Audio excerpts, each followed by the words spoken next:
We're here with Paige, and Paige, you got something here. It's called Orphanhood, and it tells the often overlooked story of. Well, I'm gonna let you say it because we have the trailer. Let's play the trailer really quick, and then yeah, watch this. One, two, three, four. How long are you here for? Just the weekend. It's not really a social visit. Oh, right. I'm so sorry about your dad, so. Are you sad?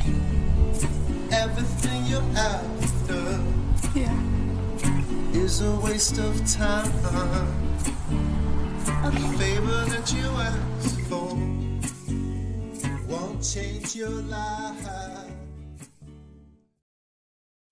Okay, that little one, he's so cute. I'm not gonna lie. Like the way he asked, the way, the way he, and then he's like, "Okay, what did you?" She's like, "Right, how did you get that moment? That moment. I'm glad you put that there. It's called Orphanhood, and go ahead. What's it about? So it's about becoming an adult orphan. It's something that I experienced. I lost both parents by the time I turned 30, and just talking about how that really impacts your life in perhaps unexpected ways, or what that unique last sort of coming of age milestone is really like.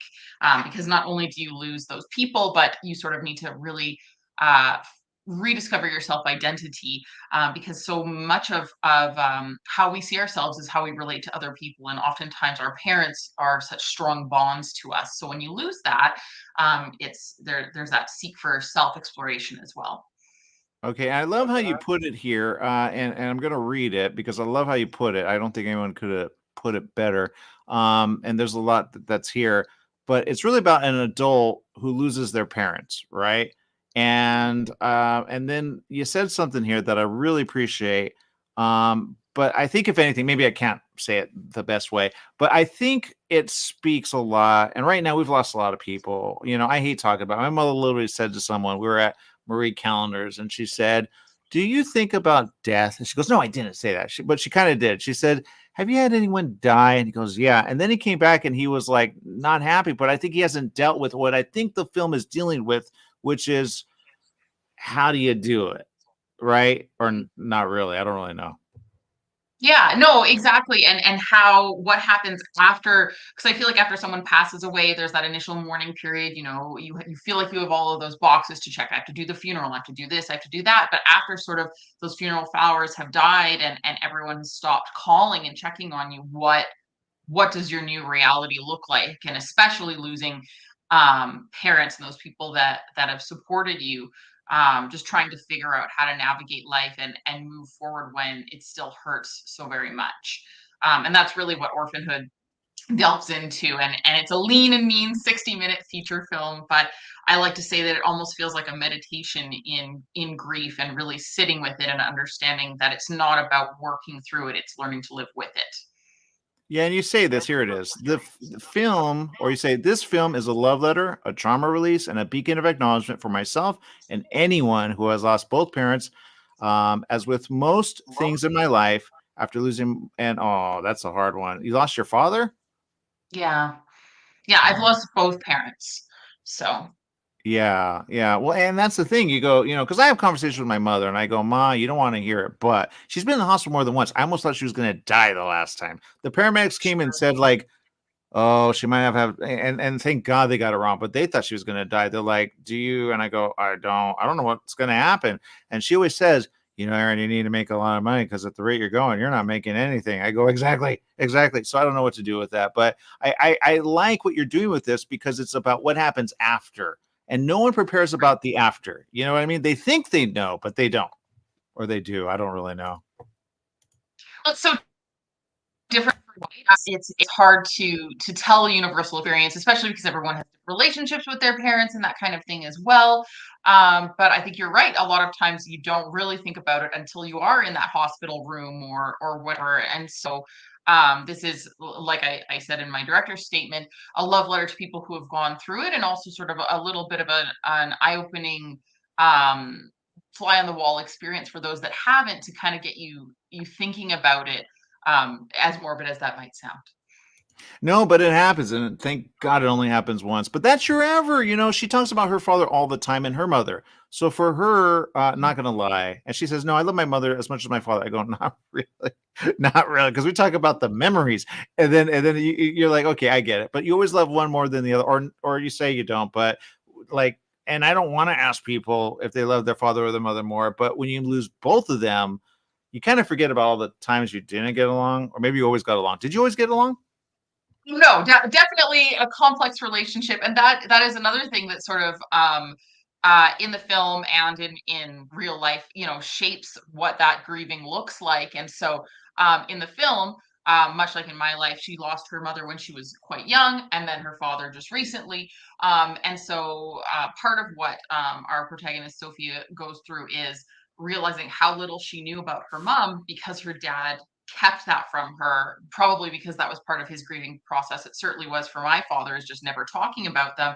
Where it's interesting what you mentioned is that people really want to talk about all of the good times, and so there's different ways that you grieve and you work through that loss. And I think a lot of that is really explored in Orphanhood, and the minutia of that, and what it's like when people are coming together who are grieving the same person but in different ways, and how that affects their relationship, because Sophie goes home. The majority of the film takes place over a weekend, where Sophie goes back to a hometown where her parents are from, to bury her father, and she's staying with her maternal grandmother. And so they have different ways of dealing with it. And so what Sophie might need for support might not necessarily be what her grandmother can give her, and how that sort of affects their present day relationship as they navigate that together. It's all sort of what's explored in the film. Orphanhood is where it's at. You can see it at LaFemme. It is, and I love. Okay, can you get that little kid like a script? Because I think unless he's already, because sometimes when it comes out, you go, they're already older. But can you? He's so like, did you give him the line, or did you say just go with it, or what happened? Like, were there takes? It was scripted, but he auditioned virtually, and I just knew immediately that he was right for the role. Xander is incredible, and I really hope to see him in more things. We only shot last fall, about a year ago now, and so he's still young, he's still adorable, and he's still fabulous, as is the rest of the cast. So hopefully we'll be seeing them on the big screen again soon. Yeah, I say while you have like, because sometimes they get unreachable, and you go, oh, I didn't even see that. Write something for him, and then Exactly. like have something with the others that you like, or some that go, I didn't know you were doing film, and you go, I've been talking about it. What do you think I do? Because we have people that come to La Femme, and sometimes they go, my family, my people don't know I do this, and I go, because you don't put it out there, you don't have it out there. You go, no, I have it out there. But the answer is really just, sometimes people come along and then you go, oh, I have one for you because I like this. You wrote, how quick did it take for you to write this and then, get it? Oh, I wrote this over the course of 9 years. So I started when my father passed away, and Okay. it took that long to sort of workshop it and have it be not too close. I wasn't precious about it. And so hopefully the next one won't take another 9 years to workshop. I do have some things in development right now, but I would really love, I love working with children. Just I think that they have a really unique perspective on the world, and so some of my short film work stars children as well. And so absolutely, Xander is the sleeper star of the film, let's say. But yeah, I'm really happy with everyone that we worked with, and I think they really, especially because it is based on my life, it was a tall order for everyone to kind of live up to that. I know it, and they just knocked it out of the park. And so I would absolutely love to work with all of them again. But it's funny to hear that you were so taken by Xander, because even in that one line, he steals the scene, and he's just fabulous. Yeah, and he just adds to it. You go, I get it. I didn't know what that was. That moment was, because I didn't see the film. Obviously, I saw the trailer, but you go, Sure. I get it. I get it. And she's like, yeah, but he's like, all right. And then he moves on, and I love it. So good job. Good job. Good job. Good job. Keep it going. All right. We'll Awesome. see you at La Femme. Thanks, Aaron.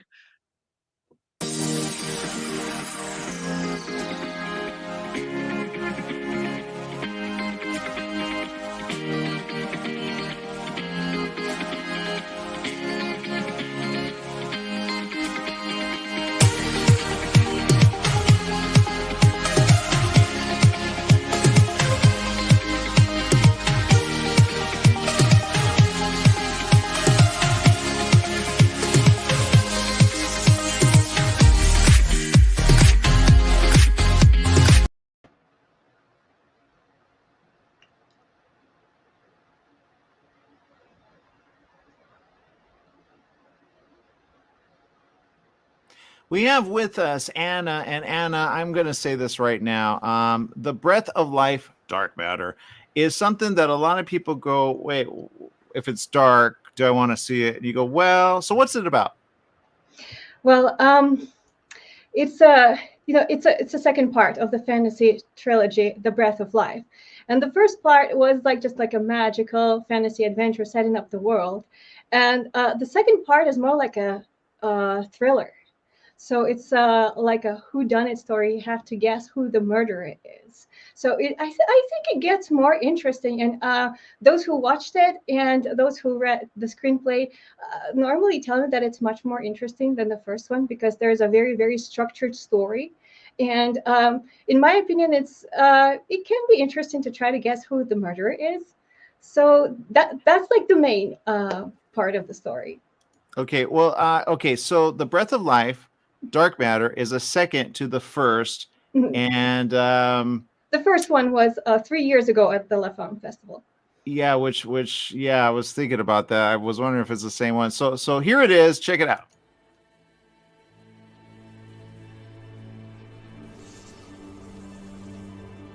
The answer to world harmony is in the round chamber. So you want to find the round chamber, and you want me Yes. To come with me to and have a little adventure before I get married? No, I can't just drop all my responsibilities here. Right. I see you've been really busy.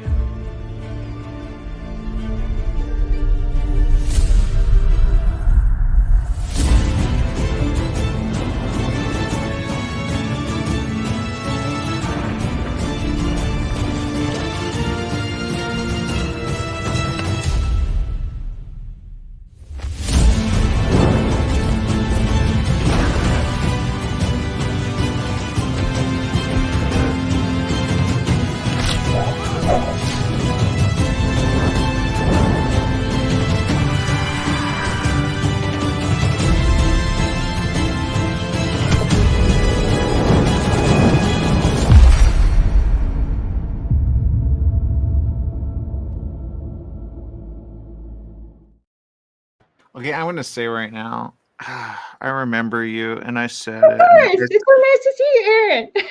No, I said it. You don't know what's in my head. I go, that is more than you know. Dungeons and Dragons wants that. Like they go, we want that, and because there's a whole experience. And I know you didn't. It's called an animated feature. It's a fantasy, and it's the second part of the trilogy, The Breath of Life. This is I get it now. Dark matter. I get it. I got it. Okay, but what I'm saying is, and even that background that you have so much fantasy in you. This is But I actually see it from as the a game, and you're gonna say no, it's not a game. I say yes, it is. It is a game. It needs to be like there's a like you've never played Myst, probably you've never played like dragon stuff, but it goes with that, and it needs to happen. Can we make it happen, Yeah. Anna? Yes, absolutely. It's one of my dreams. Let's make it happen. Yeah, and I love there's something in there, and I love it. You had because I could tell it was you. I could tell it was you, and it moved in a way that I go, oh, and then the way you ran, or it ran, or whoever. How long did that take to make? Because you went bigger on this one than you did the first one, I think. See, Aaron, I don't know if you remember, the first animation was 2D.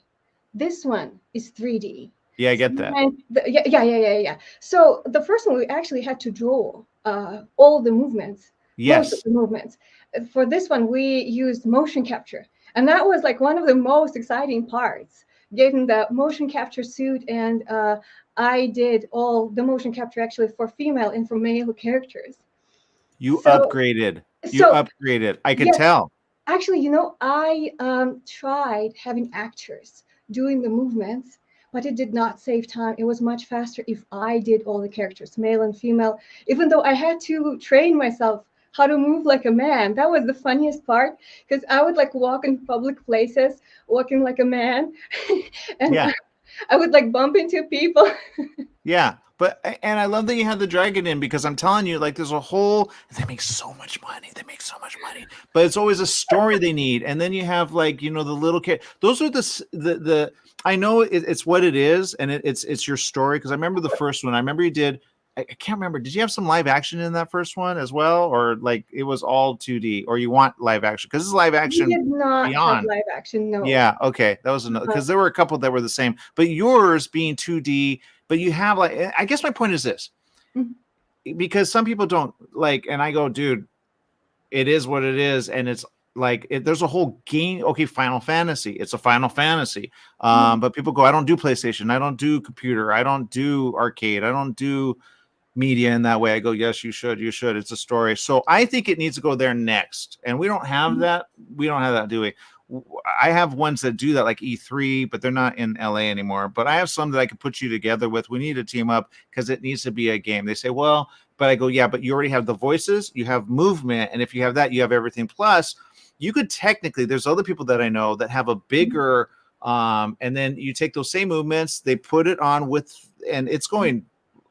They have AI doing everything. Stop. I literally was going to have somebody out talking about AI, and she said, don't let me talk about AI. But I say, but some of the backgrounds are done in AI. They go, yeah, but that's an artist. I go, you don't understand how this is, right? Yes. No, Aaron, I think you're absolutely right. I think it actually can be a really good computer game. I think the actual structure of the story can work very well as a computer game. This one and the third one. Right now, I'm working on the third movie of the trilogy, and I think that would be the best computer game.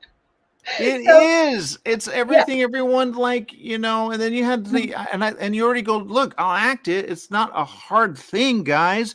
And because some people make it so difficult, and you go, yeah. But anyway, tell the guys in the room, go away, I can do you. It's easy. And they go, how dare you? You're now us. You know, whatever. Yeah, you definitely do not. You shouldn't be afraid. Just go for it. Yeah, because you know what and I love that. So do game, you're good to go. It's out. It's right now. The Breath of Life. This is Dark Matter. The other one was called just the Breath of Life. The first one, just the Breath of Life. Second one, the Breath of Life, Dark Matter, and the third one is going to be the Breath of Life, the Guardian of the Sanctuary. And this story is how the Guardian of the Sanctuary actually appears. So there is the second storyline, the Sanctuary, which is also like a magical story. But for me personally, it's one of the most important things for me. It's about kind of like how to create the garden from scratch, from restore eroded land. And so this is actually quite a serious subject, and I think a very important subject that I'm trying to portray in the story. And I hope that people will see past this just magic and fantasy and try to maybe get my message. But yeah, so there's this magical sanctuary. We'll get the Guardian of the Sanctuary, and the third story will be about the Guardian of the Sanctuary. Well, I mean, you know, it's really a trailer for a game. I'm just saying, whatever. Somebody's gonna take it and they're gonna like, right? And you're gonna make a lot. Those guys are gonna be like, why did we not help you out? Why did we not do what you wanted? Seriously, but you know, you can't imagine how the first festival helped us. It helped us so much. I didn't even believe that the second movie would be possible, and especially 3D. And what everything that this festival did for us and gave us so much confidence. Yeah, so I am so grateful to you guys.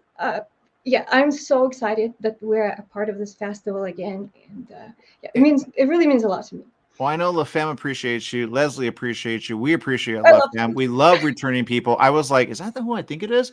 And they're like, it's not. It can't be, because they remember it and they love your. So keep it going, because I'm remembering snippets of the film, which was all, and when you mean 2D, it was a lot of hand-drawn. I don't know if you had any computer then. You know, we have a really nice video on the website, breathoflifemovie.com. There's a video that is a comparison. I think on the production page, second tab there, there's a comparison of the same scene is done two ways. Okay. 2D and 3D, and you can really see the difference. The quality difference is drastic. I didn't think it would be possible for us to make it like this, but when we made it, it was like magic. But it's a game. People don't understand. A movie can be made into a game. Think about it. That's all I'm going to say. They made Lego the movie into a game. I completely agree with you, Aaron. Let's do it. Let's do it. All right. It's going to happen. All right. Thank you very much again. Bringing it to LaFemme. We'll see. Oh, you're going to be in LA, by the way? Absolutely. Live. I'm going to be there. I see why. Because when you see on the picture, you go, I didn't even see it that big. I don't have, you know, or maybe you do because you're rich. I guarantee it. All right. Thank you very much for spending time with us. Have a great day. Thank you, Erin.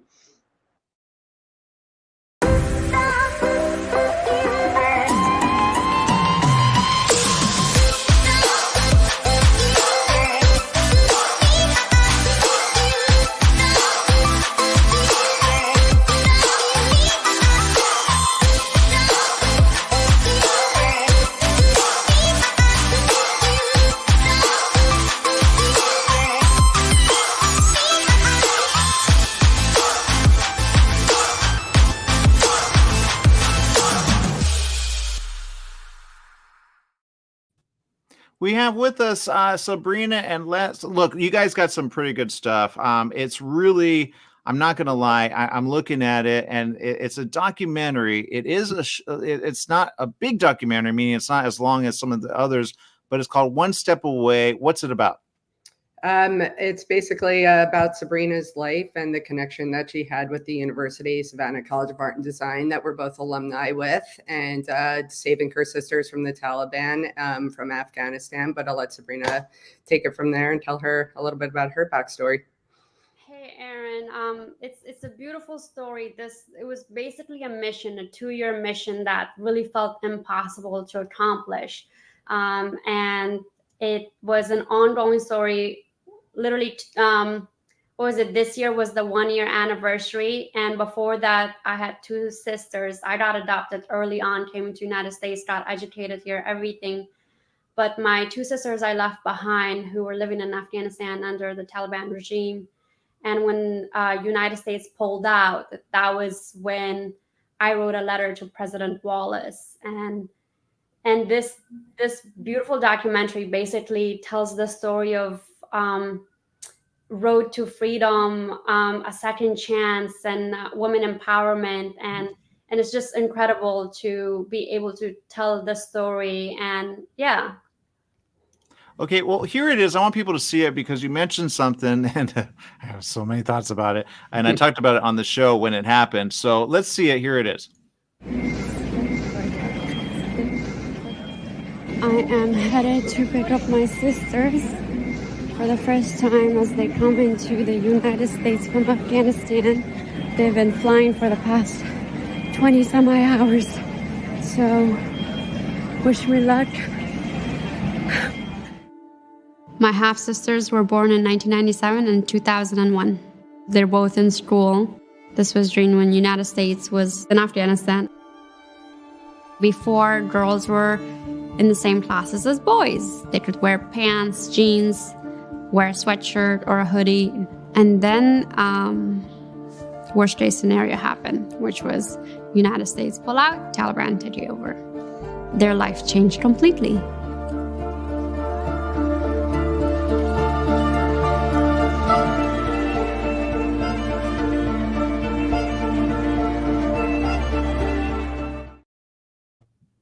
Yeah, I talked about it on the show when it happened. I said, this is the worst thing ever. Why are they not talking about it? It came up recently and you know what they're talking about, but I said, I did not understand. And I looked at, and I'm glad you have that footage at the end. Les, you did something that I love right now. Oh, thank you.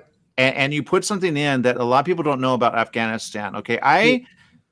I'm learning as I go, so please forgive me. Okay, Sabrina, please forgive me. I learned as I went as well with Sabrina. You know, this was a history lesson for myself. Me and Sabrina have joked that I'm a Jewish lesbian that was taking on an Afghan girl story, and you know, combined together, we kind of made a women's story possible. And you know, I was learning as I went as well. Well, here's what I didn't know, and I said it on the show. All right, there's footage of me saying it because I said people don't understand this. The footage that you show at the end of that, it was like the 50s, 60s here. And now you go, but everybody's in a robe now. You go, what happened in the middle? And no one's answering that. And I go, dude, so, and Sabrina, you could probably talk about that because you understand, you guys don't understand. And then the whole thing that happened, I go, how did you leave all that stuff there? So that's the biggest topic. So this is like right now a huge topic because I think it didn't need to happen. I think the Taliban, 9/11, hello, everybody forgot that. And now here we are. I said that on the show, it's record, and I have video of it, I guarantee it. But the answer is, go ahead, Sabrina, what do you want to say? So Erin, like as you probably saw, it's all over the news with Meryl Streep, her speech that women in Afghanistan, they a cat is treated better than a woman in Afghanistan, and they don't have the rights to education. They don't have the rights to leave the house. They don't have the rights to speak up, wear makeup, will be women. They don't have the just basic human rights. And it's the only country in the whole entire world that education is banned for women in Afghanistan. And this is a very serious, because a crime against one woman or one human is a crime against all human and women around the world. So as you said, Aaron, this is a very big topic that is happening in the United Nations right now, and conversations that are going on. And for us, this couldn't be any more perfect timing to bring the story to life and amplify it and bring awareness towards it. And me, my personal story, I lived through that. You look at my mom's sitting in a swimsuit on a donkey back in her time in the 70s. That was Afghanistan. That was the roaring times of Afghanistan. Women could vote way before any country, way back started in 1920. Yeah, and the Taliban, I'm going to say this, and they're gonna say, "How dare you?" When the Taliban, they made a deal, and I go, "That was the stupidest deal. Did you forget about 9/11? Did you forget?"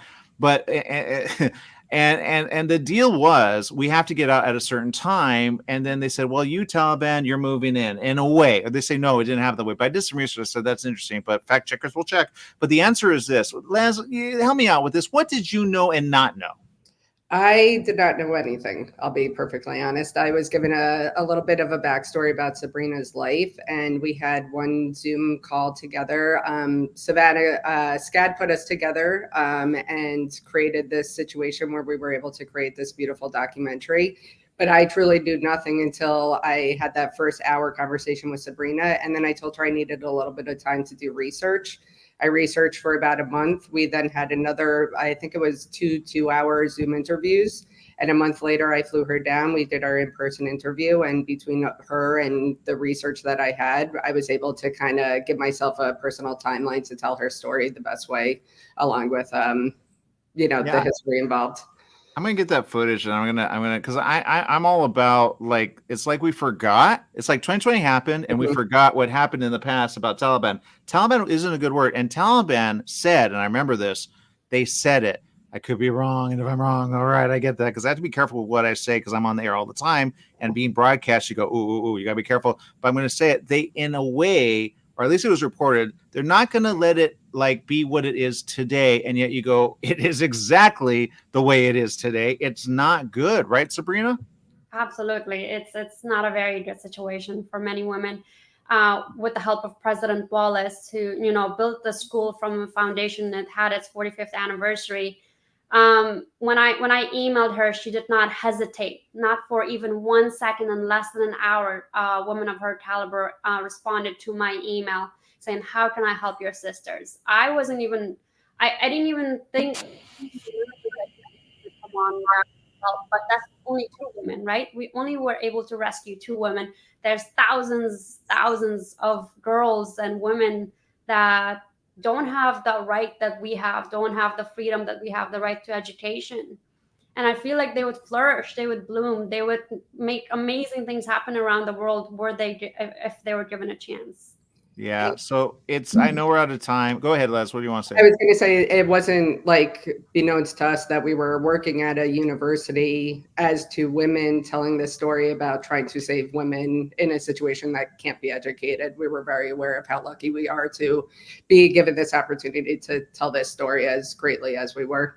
Yeah, and it has a conversation that I know a lot of people would be behind. They say, why did everything get because they go, well, they were there, and then they left all the military stuff, so the Taliban are having a field day. So you go, where's that going to go? 9/11, people, 9/11.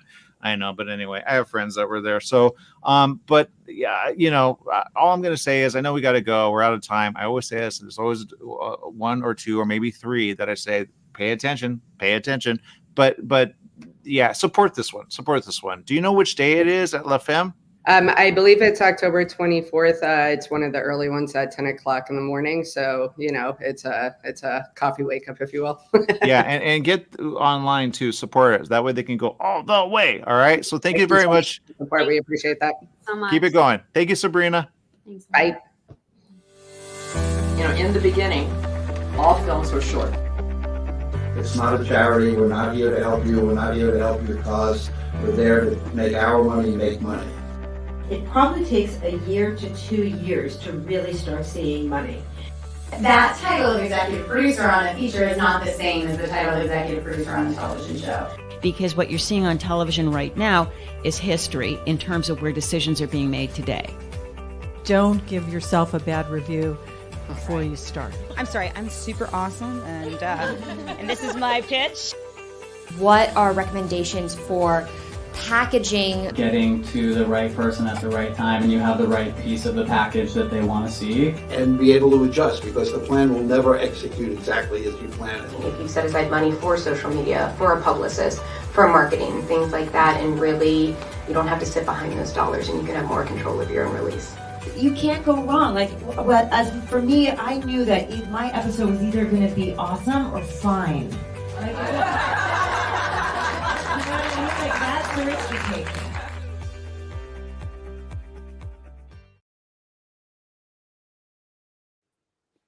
Learning to be naked. We've got something. Thank God no one's naked on this broadcast. You just popped in. I was like, oh no, what's going to happen? Learning to be Naked is a aspiring documentary that reveals the transformative power of burlesque. And I'm not going to lie, I think you need to see it before we talk about. Here it is. Sensuality and art isn't just for able-bodied people. So I suffered a major stroke on Christmas Day 2004, a month after giving birth to my son. The hospital told me that the chances of me walking again were very, very slim.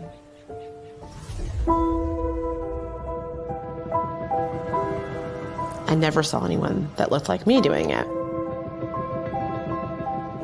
It would take almost 7 years before I would actually try burlesque.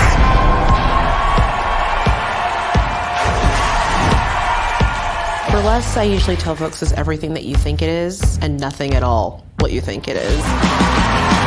Now, in its modern form, burlesque is decidedly different. Almost defending that I had a right to be on that stage and showing up in it made me fall in love and accept my body as it is. The burlesque was a kind of therapy that I had for my unhappy feelings. And it was really through this world of hyperfemininity that I felt safe and comfortable to come out as non-binary.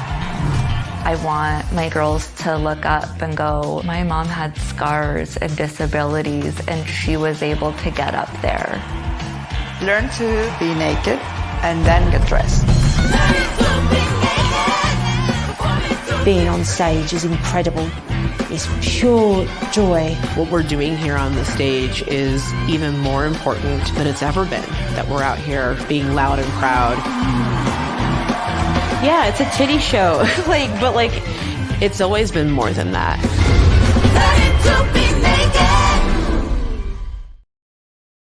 Healing. Who knew? Who knew? Okay, I love it. We got Susan, we got Eileen, and we got I'm not sure how to say that. I'm not sure how to say that. How do you say that? Mixed pucks aplenty. Mixed pucks aplenty. Okay, I'm about that. All right, here's what it is. And I know, Susan, you're having some trouble there with but we'll get you. But I love how you said it's everything you think and then it's not. People talk about nothing about what they think, but they don't know what it's not. What is it not? Or what is it? Man, I mixed that up. I'm so sorry. Susan, do you want me to go ahead and talk about it? Okay, I'm going to just go ahead and talk about it. It's burlesque is, as we know it right now, neo-burlesque is not really made for the male gaze. It's actually made for the queer and femme gaze, or female gaze, as it were, right now. So burlesque, as we know it right now, is very much so about that life. Yeah, and I love the part where it says healing because people go, "Wait, healing what?" Because I was just watching and he used the word that I go, I'm going to get in trouble for that, so I'm not going to talk about it. But because my mother's watching, she's not about that. But some are, and I say, you know what? It is what it is. I've seen at an event where it's called burlesque, but then there's all kinds of burlesque, and I know there's a history of burlesque, right? Absolutely. Eileen, do you want to talk about some history of burlesque, or you want me to get in there and do it? You can go ahead with that one. Yeah. Hey, great, because I teach. I have a school. So I mean, the history of burlesque really, like, when we're talking about it, a lot of folks, they're mostly familiar with kind of the golden age of burlesque. So that's like 1940s, 50s, 60s, and into the 70s. And it was very glamorous and very over the top. And these women were traveling, all over the U.S. They were going to Guam, they were going to Hawaii, they were going to all the places. They were making their costumes, they were having their costumes made for them. And it was very much so a male-driven in terms of management, like the folks that were managing the venues and things like that. But these women were making these glorious, gorgeous pieces and doing all the things. And then the burlesque that we're at right now, this neo-burlesque, is a resurgence where you have young women and queers that discovered this burlesque from the 60s and the 50s and sort of recreating it and finding some empowerment in that. It's very empowering to decide to get on stage and reveal something about yourself, not just like, skin, but to really put yourself out there, especially in a body that is, heavily regulated. Most women, we know that we don't have bodily autonomy right now, so that is a very powerful place to stand in the center of a stage and show off your body. Yeah, and I see here amputee prosthesis, but I go, isn't that a thing? Why would that not be a thing? Right? Am I wrong? Why would what not be a thing? Like it should be a thing. Why would you hold it so it's not a thing? Because disabled bodies are not seen as sexual bodies. Yeah, the amount of times I have been infantilized because like I live in a disabled body, or I'm all of a sudden invisible when I'm in a wheelchair, or the kind of staring I get as a leg amputee when I wear something that shows off my amputation is one of shock and awe and curiosity. To then go on stage and be like, no, I'm not just a disabled person, I'm still a sexual person, is something else. Like, I honestly don't know of any other amputees up on this burlesque stage. And instead I have lots of amputees coming to me being like, thank you. Like, I didn't know that I could also feel so sexy and so myself. I felt like I just had to advocate as a disabled person and be buttoned up, and that's it. Yeah, I'm glad, like, because I really think it should just be allowed. Is there someone who doesn't allow it? They go, how dare you? Anybody? I mean, it's not that it's not allowed, it's just that it's not selected. We're still in a society, regardless of like, micro communities and things like that. We're still in a society that very much so upholds able body, straight size, white, European standard of beauty, right? We don't want imperfections. And so folks that are making some of these major decisions when it comes to production and who's getting paid and who's not getting paid are still trying to create shows that are very much so in this lens. So a lot of us that are doing this in marginalized bodies, we're also producers. We're also working with other producers that have these marginalizations so that we can make sure that there is a variety of performers on stage. And the proof is in the pudding. I produce an all plus size burlesque festival and an all people of color burlesque festival in Seattle. And we sell out all 3 of our shows every year, standing room only. People want to see bodies that aren't the European standard of beauty, that aren't straight size, that aren't disabled body. People want to see themselves reflected. Yeah, and of all ages too, right? I mean, I think we lost Susan. Susan, where are you at? I know you're there. Susan, we'll get Susan back. We're working on it. Susan's like, I got a lot to say. But look, I'm glad you did this. I'm glad you I guess a lot of people don't know. My mother doesn't know. I don't want her to see this. I'm not gonna lie. That's just me and my mother. But I go, whenever it's rated in my chair, I go, that's a little much for my mother. And I was like, I didn't know they do that. I go, oh no, no, no. So some I get, others I do not, because I go, why would you limit? You know, why would you be that person? But there's a history of that, right? There's a history, and it's not just limiting and people saying, no, you can't be on this stage. What it is stages that are inaccessible. What it is are backstages that are inaccessible. So it's not anyone saying to your face, hey, we don't want you here. It is instead a lot of people going, the only backstage space we have is up 3 flights of stairs and in a tiny little room. Like, we can carry you up there, or you can get ready in this tiny little corner over here. And so it's like, are people saying some of these things out loud? Maybe not, but they're definitely saying them in not finding accessible spaces where everybody feels comfortable to get on, and everyone can actually physically get on the stage. Yeah, I love it. I love the sign behind you, live. That's all I'm gonna say. My mother's watching. She's, you're about that. I go, Ma, I'm an adult, you know. But anyway, so Susan, we got you. What do you want to say, Susan?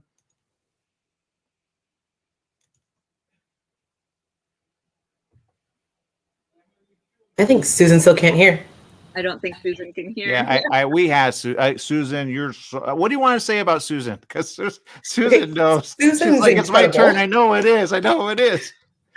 Susan's incredible. I mean, just hands down. When Susan reached out to me about this project, I jumped at the chance, and I was really flattered. I mean, everyone else that's featured in the film identifies as a woman. I'm non-binary, and it's just like, oh, I'm not sure how we're gonna be able to come across with this story if you're really focusing on just like what it is to be a woman in burlesque, and just the kindness that was shown to like my life story and my journey, and not putting me in a box of like, you have breasts and that you are a woman, was huge. And it was lovely to hang out with Susan for almost a week of her filming the shows that I produce, filming my family, and just being able to connect with her. So it's been a lovely journey. Yeah, and I love it. It says here, Eileen aims to dispel stereotypes and change perceptions about being disabled. Now, I have disabled in the family. It's called my sister, but she's disabled 100%. Like she's like, there's no way she, like, I'm not gonna lie. My mother's like, are you really putting her out that way? I go, Ma, you don't know, but that's all I'm going to say about that. When you see my Instagram, you'll see what I'm saying. She's in a home. That's why.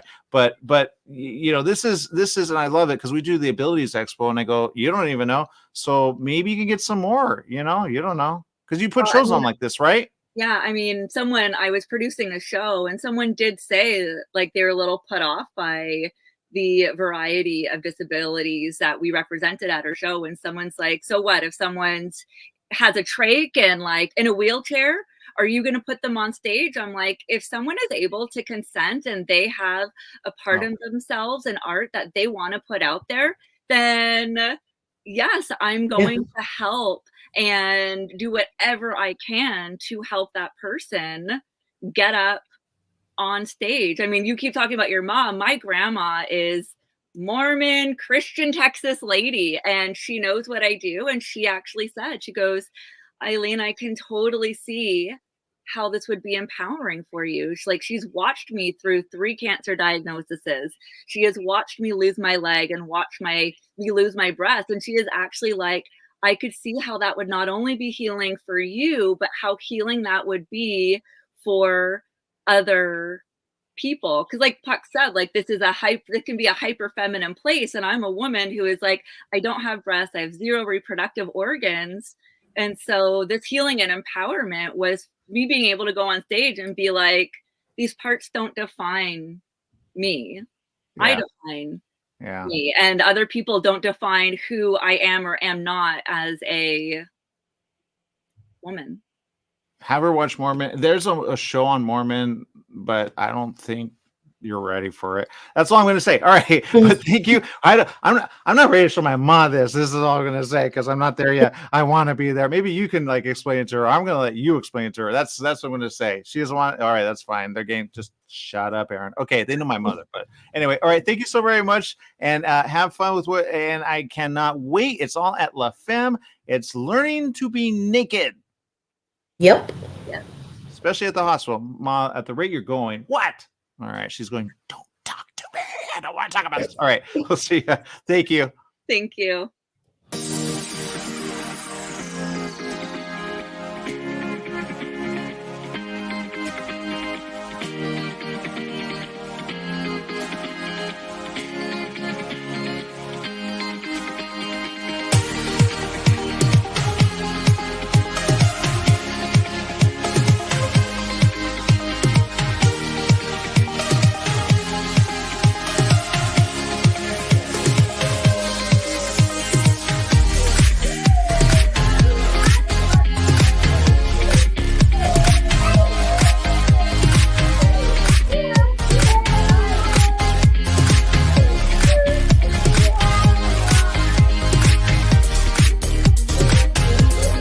We're on. I'm on right now. So.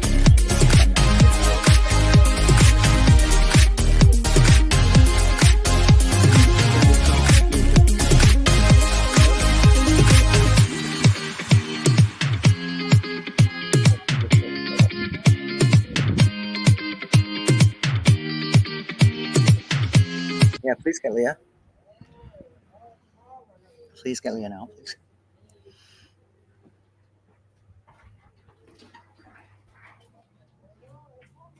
This one is something I know you guys are going to like. It's a documentary about a First Nations community showing strength, forgiveness, resilience. And we have with us, I'm not going to try to pronounce this. How do you say it? Daelia Stump or Tracy Cochran? I'm Tracy Cochran. No, I meant the name. Indasco. Indasco. Indasco. Do I say the N or do I not? I'm so confused on that one. And what does it mean? It's actually Nazco. It was the traditional name for this community. Okay, got it. Okay, and it's a community, and I'm glad you said that. Okay, because I need to do research on that. What do I not know about? I'm having trouble with that. I'm going to say not Dasco. Indasco. I'm getting it. I'll get there. I got to work on it. All right. So what is? Tell me about the film. Film is a documentary. It was I kind of wanted to, rather than have a workplace initiative or a government initiative, I wanted to come out and just be and just hang, create friendships, create relationships, and really see for myself this community, this beautiful community of Indasco, BC. Are you in the community right now? Are they like, where are you at right now? I'm in Indasco. You're in Indasco. I want to. Can you see? Is there an area that you can show? Because I want to see Indasco. Okay. Like film too. But I love these a little boy here with a pupper. Oh my God. Okay. And you have a playground. Hello. Hi, are you? Hello. What part of the nation is this, by the way? I'm so not geographic. My mother says I know geography better than you. I say, yeah, but so what part of the, like, where? I'm going to introduce Leah Stump, Chief Leah Stump of the Indasco First Nation. Hi, my name is Leah Stump, and our community is located an hour west of Quesnel, BC. We have. Okay, I know that a little, not a lot. Okay. Yeah, go ahead. I'm going to talk about Indasco. Okay, so our community is. Oh, there we go. Our community, we have about 175 members. We are considered rural. Our closest town is an hour and 10 minutes away. We have a small school here, kindergarten to grade 7, which I attended when I was here. I was born and raised here. And then we have to travel into town for high school. So we're a really small community. So this film is really great for our people, our community members, our elders, and we're so excited to be featured in the film festival. I'm so glad. I'm not gonna lie. I know I'm really dumb when it comes to a lot of and I think a lot of us in the U.S. are dumb. I'm not gonna lie. I talk and I say, you guys dumb, we're dumb. Somebody said, you're making people dumb. I go, I'm not making people dumb. You're making people dumb. But the answer is this: Endosco. What do people not know about Endosco? How because there's a history there. Yes, there's a huge history here. What would they not know? That it's an amazing community with their own language, their own teachings. And I think the community itself is just very warm and welcoming, and it's such a great place. People come out here to visit just to find peace and enjoy the drive out, because it is quite the drive out, and it's very off grid still. Like, we just got cell service in the last couple years. Wow. Okay, I'm not gonna lie. Again, okay, how do I say this? I've had tribes on the show, and others on the show, and I've had chiefs on the show. I've had, and they go, "You don't understand what we're facing." I go, "I get it. There's no one that understands, and that's the problem." So this film, again, I'm going to go back to what you say it's about right here, and it's very interesting. And what does it mean, First Nations community? What's the difference between what does that mean? I think in the early 1900s, we were put onto reserves. The government gave us each, I don't know how many hectares, but a small piece that they call reserves, and that's where we have to live. Got it. And they haven't made it the best. I think that's the thing that I want to say. I don't know, but I've talked to others. They go, "You don't get. We were just kind of dropped, and that's it." And but then people go, "Well, you don't let us know." I go, "They let you know all the time. Look at the film. It's so." But anyway, but yeah. So let's talk about it. And I know we got to let you go. We're out of time. But and Endosco, can you give me a language? Do you speak Endosco, or is that proper to say, or is that not proper to say? Because people say you're Latin. Do you speak Latin? I go, no, I speak. Actually, I don't even speak what I should speak, but that's my mother. Yeah, we're part of the Athabascan language group, so we are carrier from this area, Southern Carrier. So Dahuja means hello, and Teonte means goodbye. I'm so mixed up right now. So okay. So hello and goodbye. I can say that. Can you say is there a translation for LAFemme? I don't think there is. Is there? Not really, huh? I could find one out for you, though. Yes, we can send it to you. Yeah, I think so. Get it from an elder, and we'll send it. Just say, oh, hello in the language, and then LAFemme. Wait. Let me put you full screen. Hold on. We're going to take this. We're going to be like, yeah. Dahuja LAFemme. Oh, I love it. Okay, that's the answer. I keep getting backwards. I'm so sorry. All right, thank you so very much. We can't wait to see it. It's right there. I want to see more. You need to do reporting, okay? You got so much there that I want to see, all right?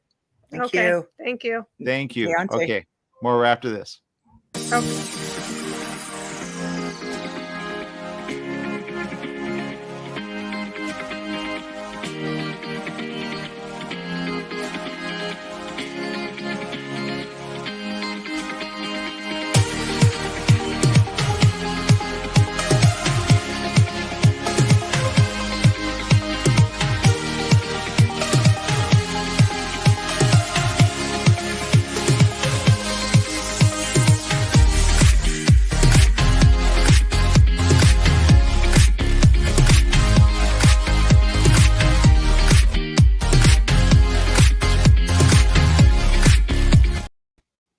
We're here with Ellen, and Ellen, I'm not gonna lie, I'm looking at this and I go, ooh, I love the title. And it's titled "I'm Not a Robot," but I'm looking at the description and it says, I'll let you describe what it's about. I'm curious what the description says. it's about a woman named Lara who wants to update her computer software at work, and she has to pass a CAPTCHA test to prove that she's human and not a robot. But she fails the test over and over again until it says it's 99% certain that she is a robot. And Okay, that's- I'm about that. I really should have had the host on. She talks about this stuff. She goes, because I said, you got to be careful. They're not about that. They're not about that. Because it's AI as well, right? But you did something with it that I think, shoot, she's going to hate me. Because I said, you got to be careful what you say, because they're not about that. They don't want AI to, but you know what? I'm getting in trouble here. Let's just show the trailer. Here it is. All right.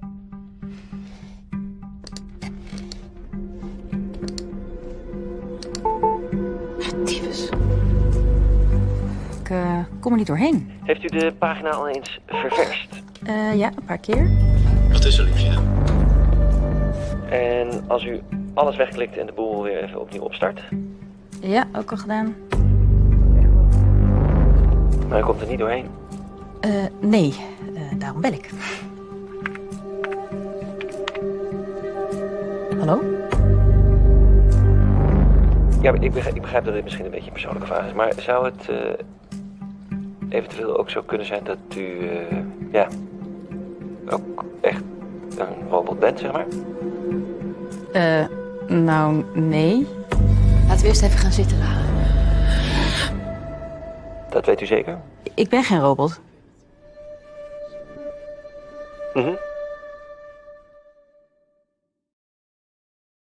How do you say that in the language that it's in, Ellen? Ik ben geen robot. Okay, I'm not gonna lie. I have so many questions there. I really wish I had, because she's gonna speak on Tuesday. She's gonna hate me, but she's gonna speak Tuesday on AI. But wait, so I have a question, and I know the trailer. You go, just wait, just watch. But is it like, is she a bot? Is that what you're saying, or she's not? Because those things are so confusing, and I think I sometimes talk bot. You know? Yeah, no, she is a bot, and she was purchased by her husband. And she doesn't know she's a bot. She doesn't know. Yeah. Oh, I love it already. Then it's exactly what I think. I want to see it. I want to see it. All right, go ahead. I'm so sorry. I'm stopping you. Existential crisis for her, of course, because she's programmed to have human memories.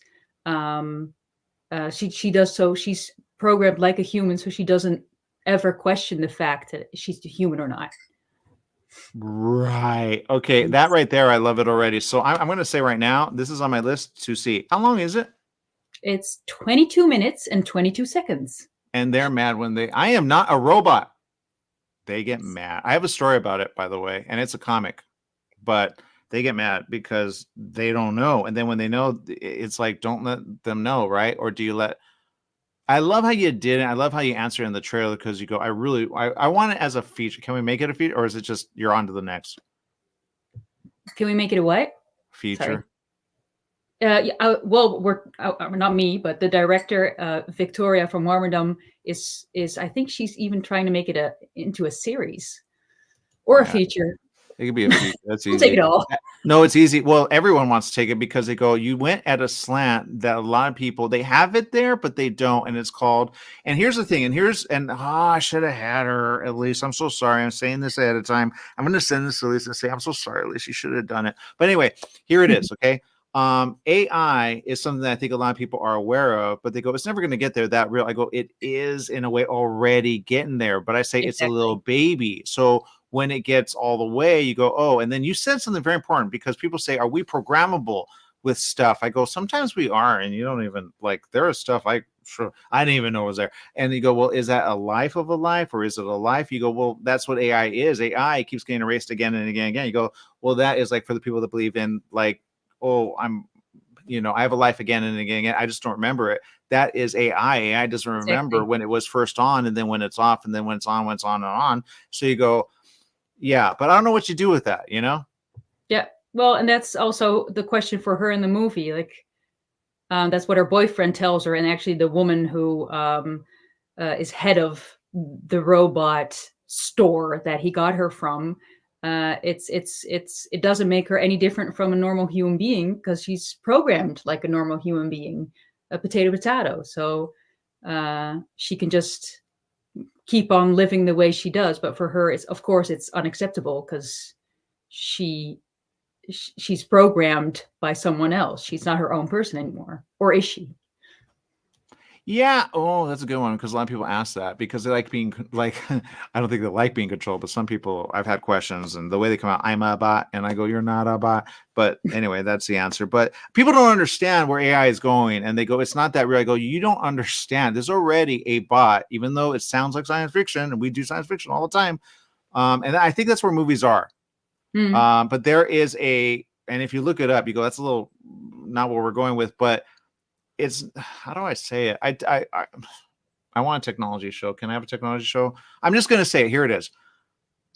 Okay, Korea has bots. You go, but they don't look real. You go, there's a bot that actually already has its own citizenship, but they make it do things for them. You go, well, at some point, that bot's going to get a different body because those bodies, robot world, look it up. They actually have realistic looking bodies, and they're getting there. They're not there yet. But at some point, like Westworld. I love Westworld. But when they figure it out, they hate you for life, and then they live beyond you and you die. So what do you leave the rest? You know what I mean? Because they're going to remember at some point. Yeah. Well, right. See, you're not about that, but you are. I guarantee you, it's right there. But AI is what it's, and I love this, and I'm glad that you are doing everything with.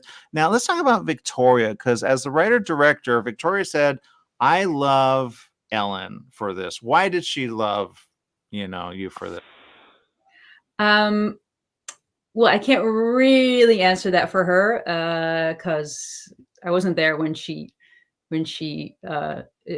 thought of me, but she did call me before she wrote the script. But when she just had the idea, she said, I want to write a movie for you, which hardly ever happens when you're an actor. It does, but people don't do it. I don't know. I just told the last one, do it for the one that you know. But anyway, good job accepting it and actually being the one promoted, because a lot of women don't do that when they're in it. They go, you promote, not me. So good job. Are we going to see you at LAFemme? No. I mean, I wish I could, but I live in Amsterdam. No, I can't come.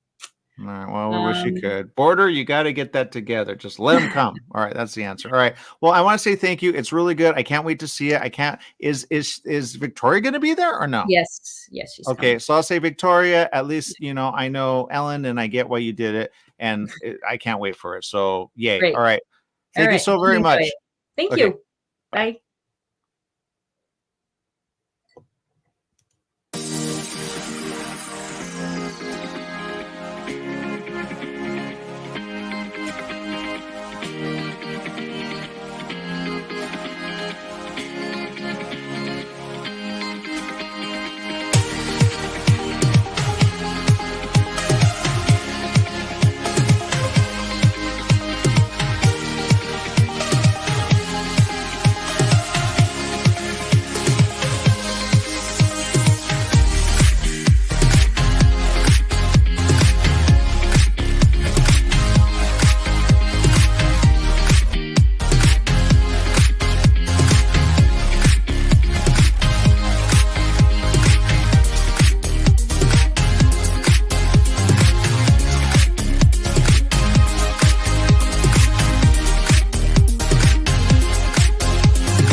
We're here with Jan, and Jan, you got something here. Who was that woman? Who was that woman? The bittersweet true love story of famed star entertainer and a waitress set during wartime, coupled with murder and infamy. It's a script, and it looks amazing. Good night, Mrs. Calabash. Good night. What do you want to say, Jan, about Mrs. Calabash? what a great, great idea that was given to me, because this is a classic love story that brings laughter, tears, joy, the whole run of the emotions. And I was just thrilled to be able to write it. And Mrs. Calabash was a dear friend of mine, and I had to haunt her for years to give me permission to write this.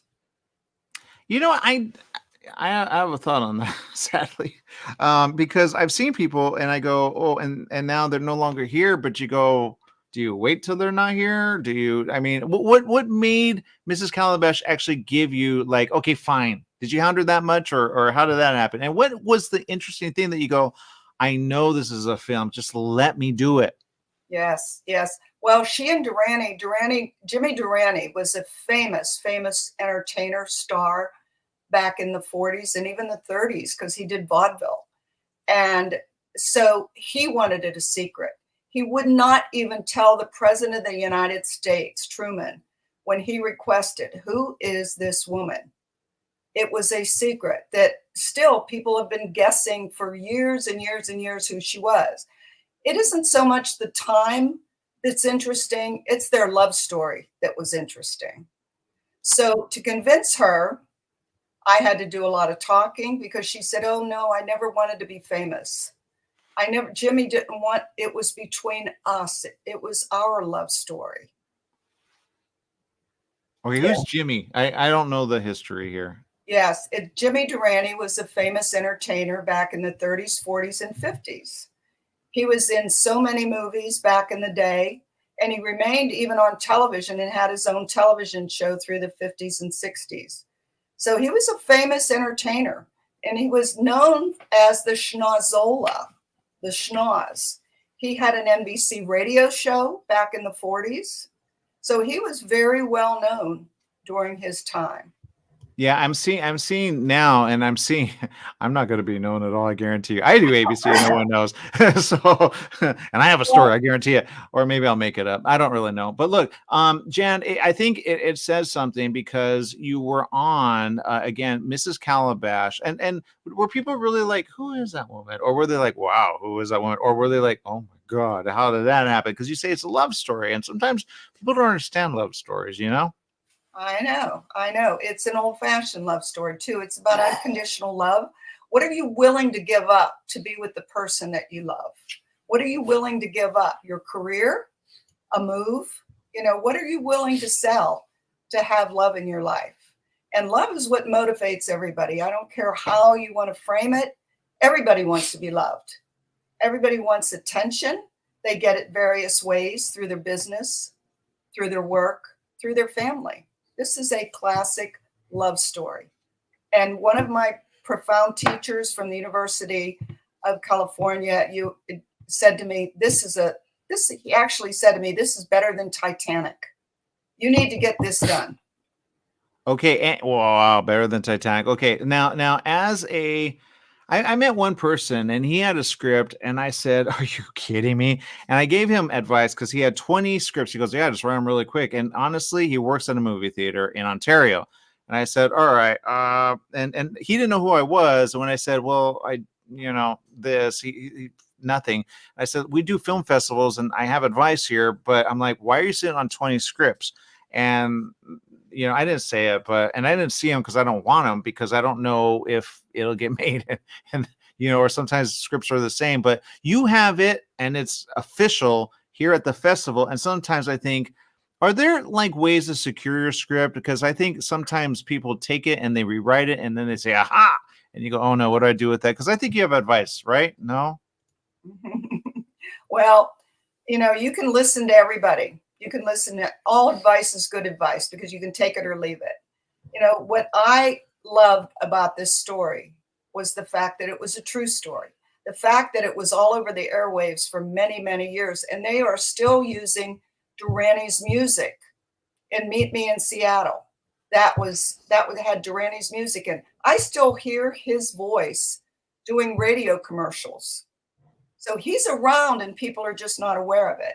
But the main point of this script is the love story that takes place during 1945, wartime, one of the most difficult times for our country. So this has so many layers in it, so many layers, and including murder. I mean, it has got a lot of I am so excited that finally I'm able to get some attention on this, and I believe it's going to be made into a fabulous film. And that came from a lot of people. I had some producers backing me back in the day, you know, saying, this is too great. This is a great story. Well, I'm ready for it. I want it to happen, and I can't wait. And I love how you said, you know, it's getting attention. I asked somebody how they submit the script because I really have to get a woman to write, but I don't know. I'm trying. But here's the thing. Here's a question I have. Because you said it, feature, and everybody wants how many pages is it? I'm kind of on that right now and I know there's a reason, because people say 90 is the feature. I go, yeah, but sometimes you want additional stuff in it, like description, you want like action, you want all that. They go, oh, well, and I go, dude, I've seen script. I saw Fringe before Fringe was out. I don't know if you know that was at Fox, because I was in the executive. And I was like, ooh, there's Fringe, but it says confidential. And I'm like, yeah, but you don't get it. But it was this thick, you know, and I go, rewrites are rewrites, but, you know, let it go. So how long is your script? I haven't seen it, by the way. 100 pages. 100 pages. See? Yeah, it's clean and mean. But I tell you, I have 16 hours of interview with this woman. 16 hours. So to pick my best, she knew Ronald Reagan. I mean, the woman knew a lot of people for a lot of reasons. And they do. They do. So everybody was asking back in the day, you know, who is Mrs. Calabash? Who is this woman? And they still were saying things that were not true. So I know who this woman was. Yeah, get rid of the rumors, because sometimes those guys are still alive. You go, aha, I know why. I know why. He just wanted that woman. She's like, no, I'm, you know, something else. But anyway, all right, well, good. I'm glad, because there's women that need to get their story told, and that's the answer. So keep it going, keep it going, keep it going. I can't wait to see it. Thank you eventually. So much. I'm excited. I can't wait to see it actually on film. And I'm glad you some would say you hounded her. I would say you were persistent. Which was it? Well, she was stubborn, I'll tell you that. She's no. Oh, no. And finally, yes, she said yes. What was that moment she said, fine, I'll tell you, or fine, I'll let it go? Did she like excited? I mean, her memory was phenomenal. Okay. Telling backstory and things that nobody knows. But she fought it. Why did she fight it? Because it was between her and Durante, just old-fashioned love. I mean, that's what it was. Nobody's supposed to know our story. Honoring each other's word. Those are the best ones. Those are the best. Oh, the word is so. I know. Oh, okay, yeah. I got questions. All right. Well, thank you. And don't let the men who are in control, evidently that she knows, that don't want the story out, to be in control. It's a long run story, because they come out of the woodwork. They go, oh my God, you're telling the story. And there it is. Yeah. Yeah. So good job. Thank you, Jan. Hopefully you'll be there at the premiere. Yes. I want to. Yes. Okay. Thank you. We'll see more after this. All right. Day. Thank you, Jan. Bye-bye.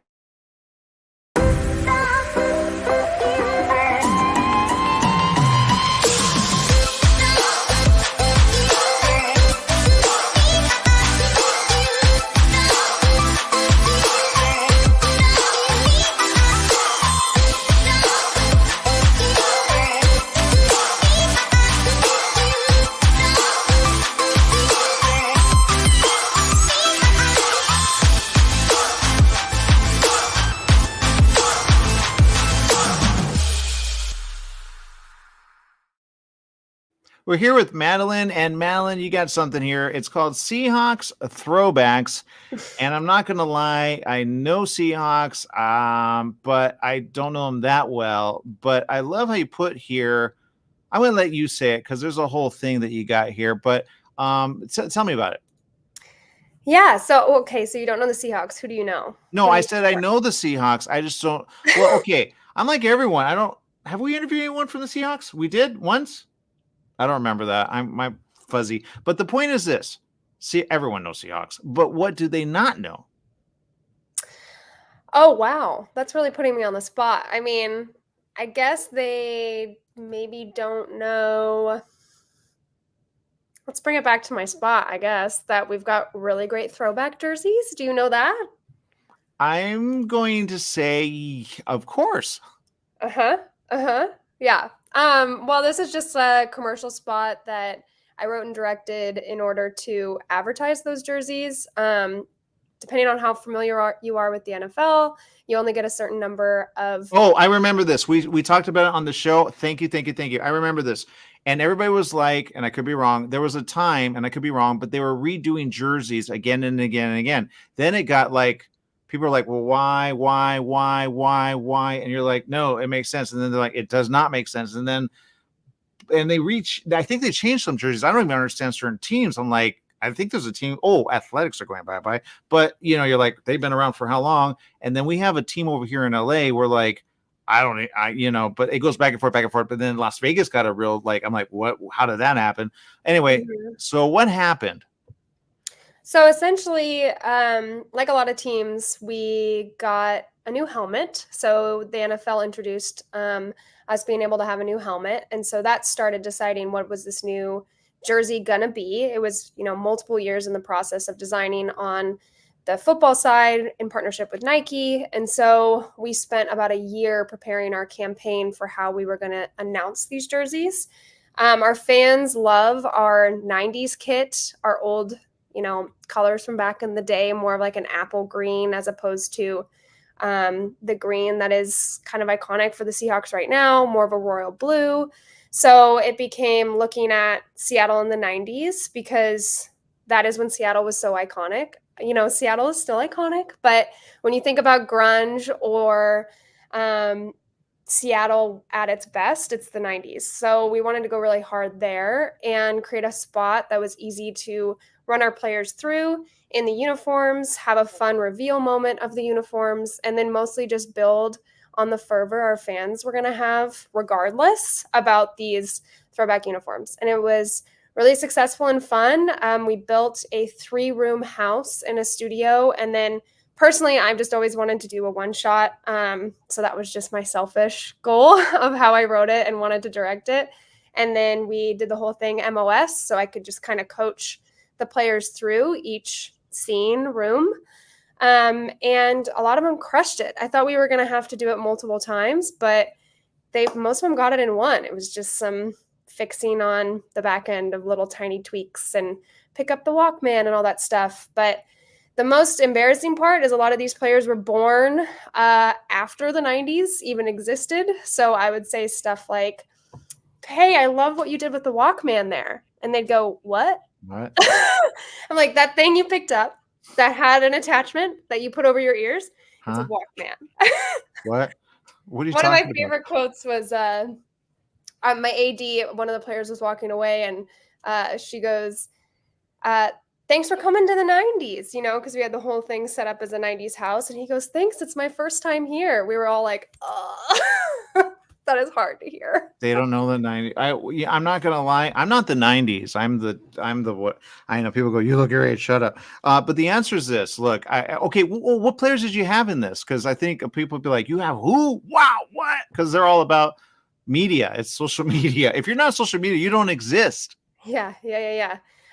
So typically with things like this, we would try to get 8 to 10 of some of the recognizable players on the team or some of the up and comers. So the year that we were filming it, we had people, like our QB1, Geno Smith, Tyler Lockett, our wide receiver, one of our new rookies who's now pretty big on the team, Jackson Smith and Jigbo was in one of the versions.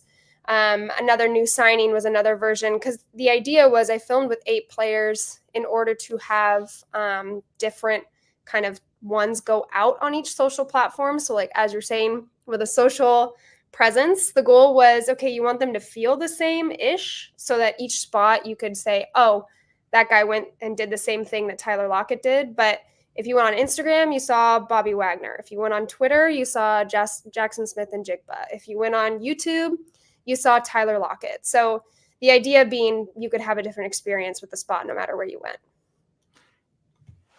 Now, I'm not gonna lie, I'm kind of dumb on this because I haven't seen the trailer. I want the trailer. I want it right here, right now. But well, how long is it? Oh my gosh, that's why I was gonna laugh if you haven't seen the trailer. The thing is the trailer. It's 90 seconds long. It is not.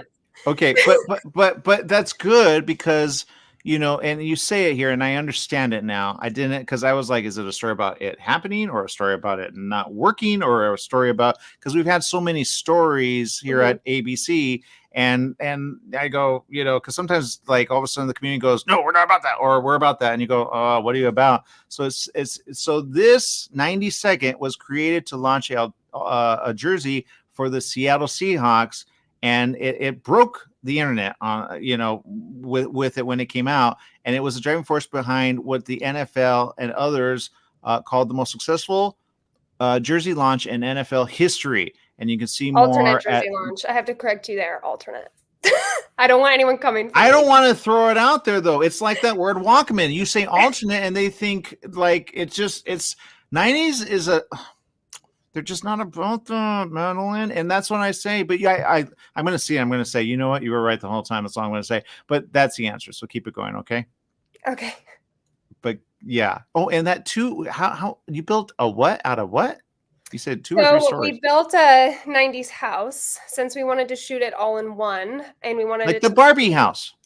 Yeah. We wanted it to feel like a sitcom. So the idea was we built a sitcom house, 3 rooms that a player could then move within. So he started in his 90s bedroom.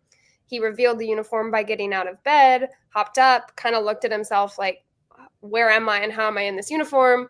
Kind of falls back into the sitcom of it all, goes into the kitchen, which was reminiscent a little bit of like a Full House kitchen. You know, you have your Eggo waffle, you have mom there, and then you're late for school. You go through a garage, a classic 90s grunge Seattle garage. That's where we hit a lot of like Easter egg stuff for our fans to see.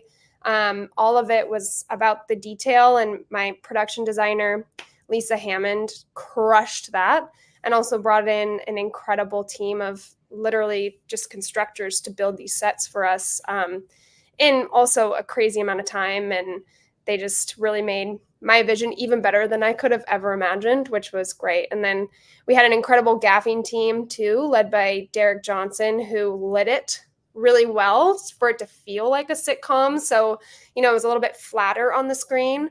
So hopefully it felt, you know, like all of those influences pop off the screen a little bit and help that little 90-second spot sing. Well, and that's what it is. It's the spot. You know, advertisers have what do they call it? They call it an award for advertisers and stuff, and they get paid a lot. Did you get paid a lot, or did you do it all like yourself?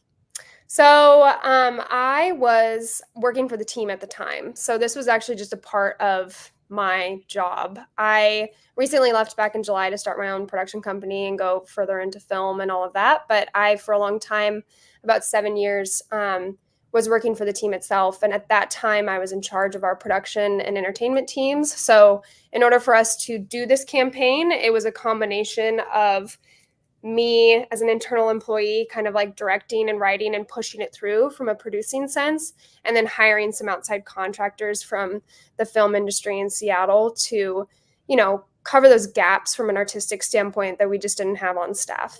So you learned the biz while working in a biz of similar, which I've told some people do. Last year there was someone from Avon. She worked at Avon, and she did this really cool thing. And then I met her after at LAFemme. It's gonna be at Regal, LA. We have a team here. I think you should do something because they need help. What? They need help. They need help. That's all I'm gonna say. I know it's about. We have Applebee's and we promote Super Bowl because we have give away tickets. Go visit your local Applebee's. So I'm going to say what they help ABC do what we do. But the answer is this: you are like me. I just learn as I go. All right. I come from sales. Who knew? And now LAFemme. And so there it is. So I want to say thank you. Keep it going. And I can't wait to see it. Even though it's a spot and it's a 90, you have to understand what was like the reason for putting it together. And then I love what you're doing with it and how you're going to like go next level with it. Are you wanting to do film? Are you, because you said you're putting a production company together or media. So you're going to do film? Are you going to do shorts? Are you going to do more commercials? What are you going to do? I'll do it all, Aaron. Even better. Whoever wants to pay me, whoever wants to give me money to make stuff, I'll make it. Let's go. It happen. Some go keep your job. Seriously, it's not that it's so hard. But anyway, all right. Thank you so very much for staying tight with us. We'll see you. Thank you. You know, in the beginning, all films were short. It's not a charity. We're not here to help you. We're not here to help your cause. We're there to make our money make money. It probably takes a year to 2 years to really start seeing money. That title of executive producer on a feature is not the same as the title of executive producer on a television show. Because what you're seeing on television right now is history in terms of where decisions are being made today. Don't give yourself a bad review before you start. I'm sorry, I'm super awesome, and this is my pitch. What are recommendations for packaging? Getting to the right person at the right time, and you have the right piece of the package that they want to see. And be able to adjust, because the plan will never execute exactly as you plan it. If you set aside money for social media, for a publicist, for marketing, things like that, and really you don't have to sit behind those dollars and you can have more control of your own release. You can't go wrong. For me, I knew that my episode was either going to be awesome or fine. That's the risk you take.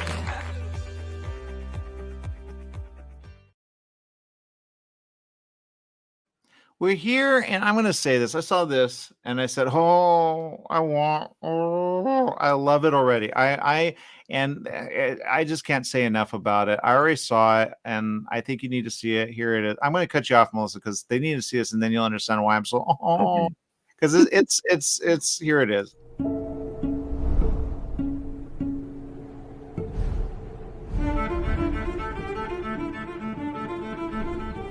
So how did I get here? It's a long story. One big smile. I took my daughter to a marathon, and I watched everybody coming in from the finish line. I was thinking, wow, they look so happy. I want to know what that feels like. When I realized that the whole world was looking at this young male, Alex, climbing this wall, and that his mother spoke 7 languages, played at least 3 instruments, was a oil painter artist, and was a prolific writer, I thought, well, maybe we should shift the focus a little bit. Why isn't society naturally looking at this remarkable human being? And the answer was simple, because she's older. I'm very pleasantly surprised by what Mom has done in the second half of her life. To see her blossom as sort of an outdoor athlete as an older woman is surprising and interesting and cool. 3 weeks, I think, after Alex did his incredible free solo climb of El Capitan, he led me up El Cap. Climbing is 100% you against you and nobody else. Only you know what you're capable of. And you'll never find out if you don't try it.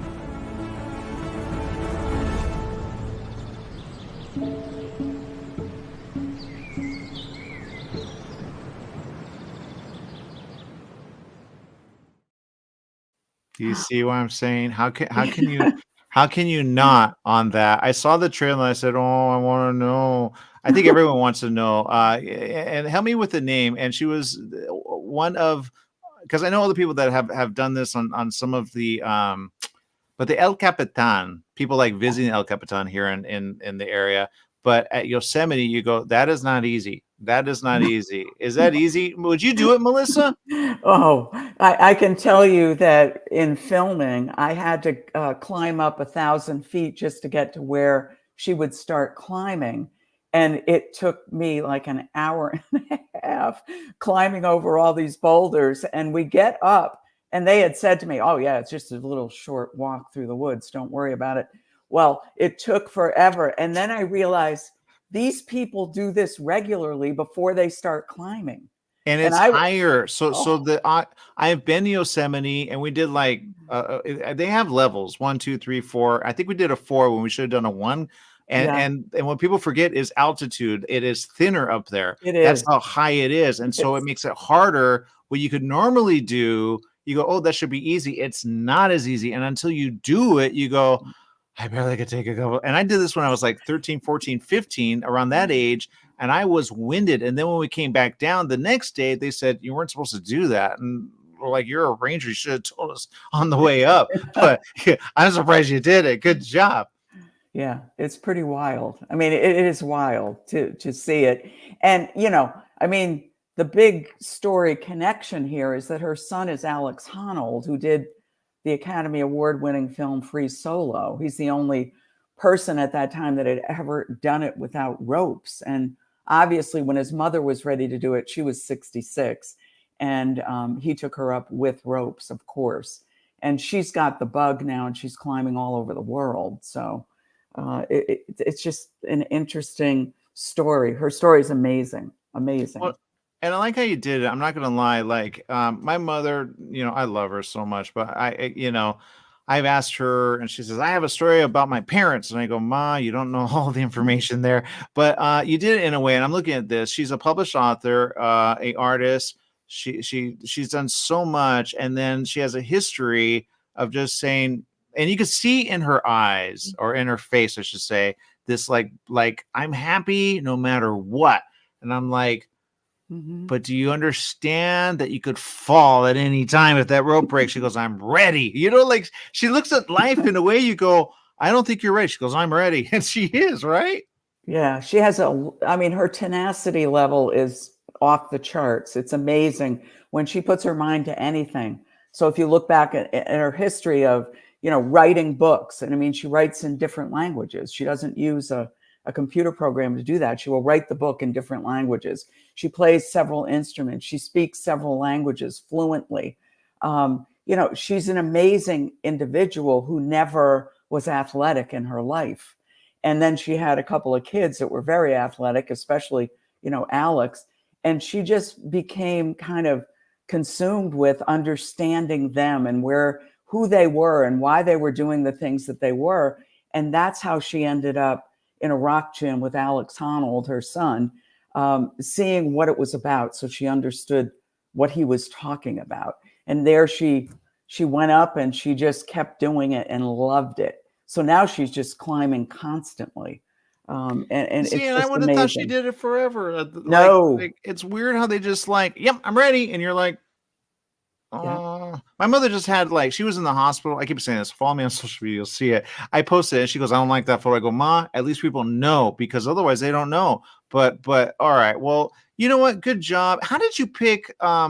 Because we just had someone on. I don't know if you saw it. She goes, I hounded someone for their story because it was such a good story. Yeah. Did you how did it come across your table? Well, it's a weird thing, but it was during COVID. I'm a 74-year-old filmmaker, and I didn't become a filmmaker until I was 65. So the films that I do are all about women over the age of 60. And the first film was called Beyond 60. And then COVID hit, and I was trying to figure out what to do. And I was spending a lot of time either watching Netflix or online, just reading things.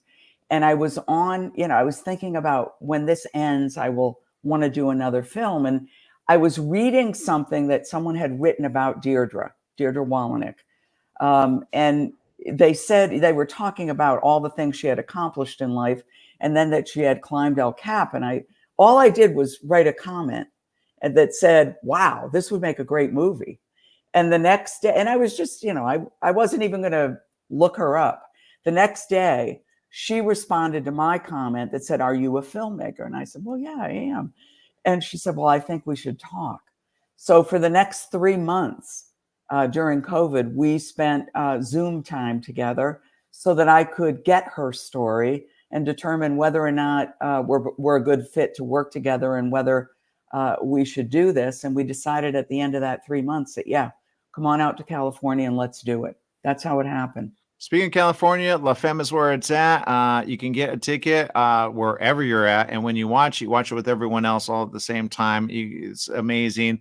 Or you can visit in person and it's a huge theater. And you can probably see whatever's out. Although, for some reason, when this comes out, there's never anything to watch. I don't know why. But the Regal LA Live in LA is amazing. And it's a really big theater. And then you could stay for other stuff or are you going to be there with us or not really? I am going to be there for Q&A. Awesome. Can't wait. I hope you're there. I'm not going to lie. I keep saying I'll be there and I make it one day and they go, where are you at? I go, you don't understand. Yeah. So there you go. Anyway. All right. But thank you for spending time with us and we'll see you. And we hope to see really quick this huge. Oh, how long is it?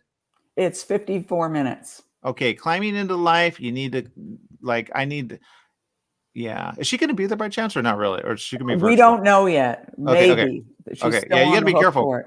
Coronavirus is still around and so just be I careful. That's all I'm know. going to say. We didn't think it would be, but it is. All right. I Thank know. you. Thank you. Take care.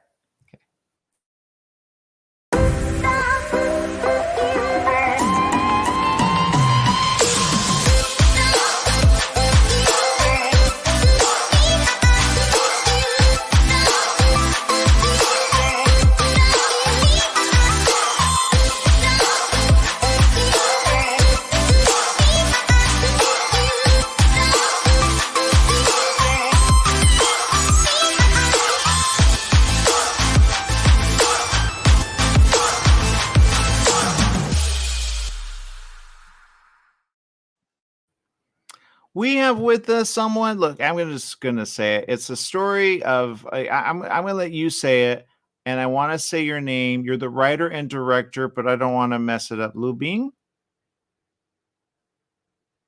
I do not hear you. I want to hear you. I'm gonna put your mic on. Hopefully it works. Okay. It works. There you go. Go ahead. Hi, Aaron. Nice to see you. Nice to see you. My name is Luo Bing. It's a Chinese name with two characters. First one is Luo, and the other one is Bean. Think about green bean. Lu Bing. Yeah, I got it right. I'm awesome. All right, awesome. And this story is very interesting. And it's talking about an immigrant in the U.S. and it's not like any. So what's it about? It's about this woman, Diana. She's a young Chinese trans woman. She's a new immigrant in the United States. Got married with an American and ended up in a pretty turbulent relationship. So basically, it's a story about how she's able to navigate through this relationship and finally being able to regain empowerment for herself. Okay, I love it already. Now I will say this. And it's called Diana. Why Diana? It's actually Diana is the name of my best friend. Before I moved, now I'm based in Los Angeles, but before I was living in China for most of my life, and I had a really good friend whose name is also Diana. She is a trans woman, and we just shared this really close relationship with each other. So when I was first developing the story, I just thought of her all the time. So it just really just came naturally, the title of the film. Yeah, that makes sense. And sometimes and people don't understand. And I like how you bring it together. It says a story of and she's young, navigating through a turbulent relationship. And then it's hard being an immigrant in the US. I've been watching Border Patrol. You got to watch it. It's very interesting. And you go, I didn't know there was that much going on. And I think if anything, you don't understand until you're in another country. Now, there are people, and I watch it on YouTube. I love it. They from another country say either A, it's awesome. And then they post months later, I'm out. I didn't know it was so difficult. Or they do like something called van life or rove life or anything like that. And you go, I thought it was easy. They go, no, it's completely lonely. I'm alone. I started off this journey and I thought I was going to. So how long is this, by the way? The film? Mm-hmm. It's about 15 minutes. Yeah. So what were you able to put in? And then what did you want, like, if it were a whole thing? Well, really the core of the story is I just wanted the audience to feel how, just like you said, loneliness when you're a new immigrant in the United States, just the feeling of being excluded, and the barrier of language and all that. It's all included in the film, those kind of feelings. And outside of that, she was the character Diana. She was able to immigrate to the United States through this marriage fraud, basically. So she got married she paid an American to get married and then apply for a green card and then was able to move to the United States. And this is a really long and tough process for her. So when she first got here, she doesn't have any friends until she meet with this really kind, well-meaning neighbor of her. They're living in the same apartment complex, and the neighbor just overhears the violence that's happening from Dinah's apartment because her husband is basically abusive. So the neighbor reports the violence to police, and they have the husband arrested, and just kind of like living everything about Dinah's life up in the air. And the story is really about how she's able to navigate through all this and just finding a sense of connection again, something that she feels really confident about herself again. And that thing is dancing. Wow. It's all there. And I can't wait. It's all happening at LAFemme. I will say there's a lot of people at LAFemme, and so far we've had Sweden in the house. We've had British Columbia. We've had areas where you're like, is there a storm? But there's not, thank God. Where are you, what area are you in? Last time I said this, they said, oh, I'm right there. And we never met up. And I said, we need to meet up because you got something that I know I can help. But anyway, where are you at? Right now, I'm in Los Angeles. Yeah, every single time I say this, I go, why is the internet not working? Seriously, at Los Angeles, every time. but I want to thank you, and thank you for putting this together. Is there another around the corner that you have? My future projects. Yeah, I'm writing a feature script. It's a coming of age drama about this girl. The story is set in China, southern China. It's about this teenage girl navigating through her sexual awakening. Okay, well, that looks, I cannot wait. And I know you're going to bring it. And I know you'll say, look, go and watch it. But there you go. So we'll see, or we're not going to see it. Because last time I said it, I don't think they came. But you need to come because it's happening. Regal LA Live. Have you ever been to the Regal Live? I don't remember. No one ever does. I don't know why. It's the biggest theater here. It has like 20 or 30 or there's a bunch. And you're like, whoa. But parking is and then it's right next to, who's playing there? Lakers used to play. I am so out of it. Anyway, there's a lot there. There's a lot to eat too. But you got to. I'm sure. Yeah, so come out. Everyone says it like that, and I go, you don't get it. It's really big. Take pictures while you're there. It's huge. It's a huge theater too, really huge. Just so you know, exciting. It is very exciting. You better show up. If you don't show up, I'm gonna say, oh. I'll try. Yeah. Yeah. Well, don't try. Do. Yeah. I'll definitely show up. Yeah. Because then when Border says, "What are you?" and you go, look, because you could travel all around the world. Say, you have to let me in because I was at Regal Live, and that's the answer. Okay.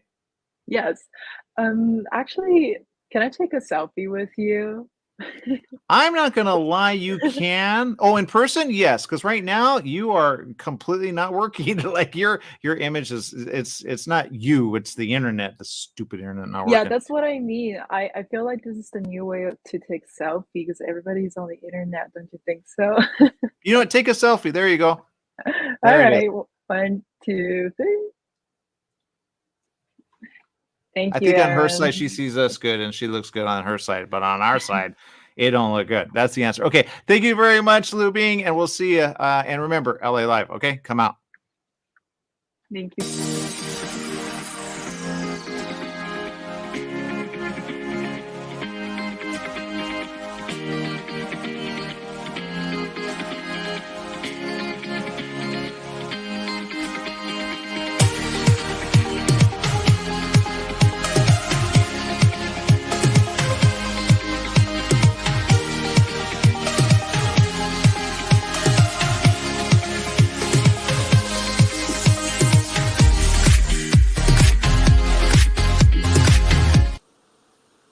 We're here with Jen and Lex. Awesome. I'm so glad. Look, you guys have something that's called Happy Ending, and I'm not going to lie. I want people to see it. What? You're good. Look, don't judge based on the name. Everyone knows Happy Ending as of late, but you need to see it first, right? You should definitely see it. All right, so here it is. Watch. Just watch. What's your wildest sexual fantasy?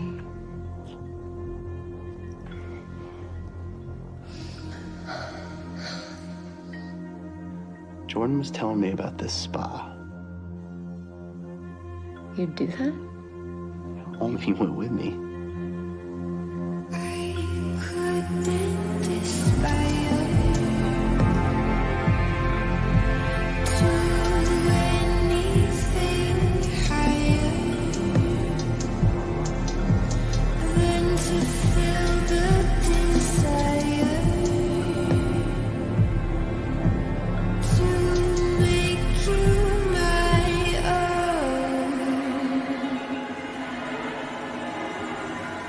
Yeah.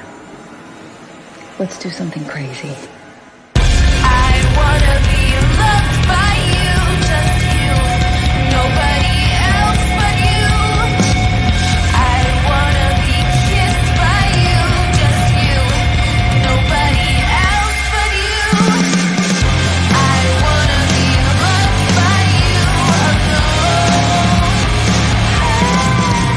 What the fuck is wrong with you? Men like you are what's wrong with women like me.